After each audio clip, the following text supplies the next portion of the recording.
தயவுசெய்து நீங்கள் ஒன்று சொல்லுங்க நினைங்க. நான் இப்போ உறங்கிட்டு நான் செல்லையில் நான் ஒரு இதாட்டம் சொன்னேன்.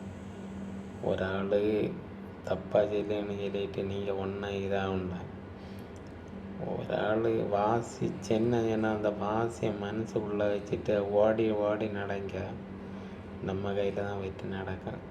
அப்படின்னா ஒரு வைராக்கியம் உண்டுன்னு யாது பொண்ணு மோன் சென்னாலும் சரி அந்த வைராக்கியத்தை நம்ம நடக்கணும். அதாக ஆம்பளை இது நம்ம ரோட்டிலோடு நடந்தான் போவோம். நடக்கிறதுல 4 பட்டி குறைச்சா அங்கே போகணும்.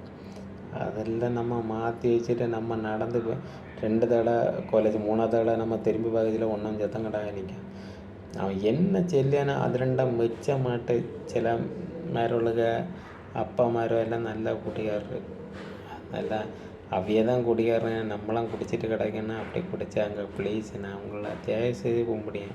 குடித்தாங்க குடித்தா அப்படின்னா அவியலுக நமக்கு ஒரு அவிய அப்பா மாதிரி குடிச்சிய வர நம்ம குடித்தா சரியாகாது. அது வேற குடித்தாதான் அவியல்ட முன்ன மட்டும் நம்ம வாழ்ந்து கேட்டால் அந்த ஊருக்கார செய்யல என்ன இருக்க போனா வீடை வச்சு எப்படி ஏறி அம்மாக்கா தான் அந்த தோப்பந்தான் குடிச்சு அம்மாக்கா எப்படி இருக்குன்னு அந்த ஒரு எங்கள் அப்பா 24 மணிக்கு ஒரு குட்டி. இப்போ பாருங்க இப்போ நான் கொஞ்சம் வர அப்படி நினச்சேன்னா நம்ம குடித்ததுனால நீட்டாக நடந்தால் எல்லோரும் தேடி தான் வரீங்க. எவ்வளோ நடந்த வரைக்கும் என்ன எல்லாம் என்ன கல்யாணத்தை போட எத்தனை பேர் உண்டு. அதனால் நீங்கள் எல்லாம் பார்த்து